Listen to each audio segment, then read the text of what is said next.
इथे पुण्यामध्ये प्रचंड मोठ्या प्रमाणामध्ये परप्रांतीयांची संख्या वाढते आहे. हिंदूंमध्ये वाढते, मुसलमानांमध्ये वाढते आहे.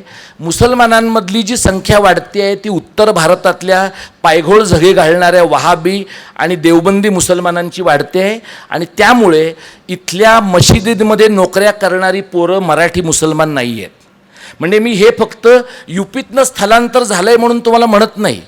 जर नोकऱ्याच बघायच्या असतील भाषेच्या आधारावर मिळणाऱ्या, तर महाराष्ट्रातल्या मशिदीतल्या नोकऱ्या मराठी मुसलमानांना मिळाल्या पाहिजेत.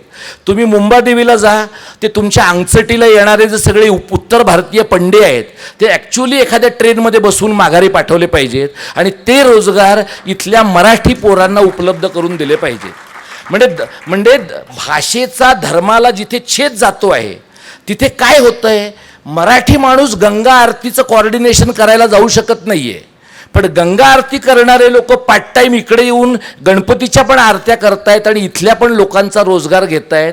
जोपर्यंत इथल्या लोकांच्या डोळ्यावर हिंदी हिंदू हिंदुस्तानची भूल आहे आणि जोपर्यंत मुसलमानांना ठोकून काढल्याशिवाय रात्री झोप येणार नाही असं लोकांना वाटतंय, तोपर्यंत हा बिंडोकपणा चालणार आहे. त्यामुळे मराठी समाजाचं मोठ्या प्रमाणावर अघोषित हिंदीकरण, अघोषित हिंदूकरण होतं आहे. हे आपलं होतं आहे, हे पंजाबचं होतं आहे, हे आसामचं होतं आहे, हे बंगालचं होतं आहे, हे कानडी लोक बोंबलत आहेत त्यांचं होतं आहे, हे देशातल्या सर्व राज्यांमध्ये होतं आहे. आणि म्हणून दोन प्रकारच्या सांस्कृतिक आणि इतर ताकदींच्या बद्दल आपण विचार केला पाहिजे. इंग्रजी भाषेतनं येणारं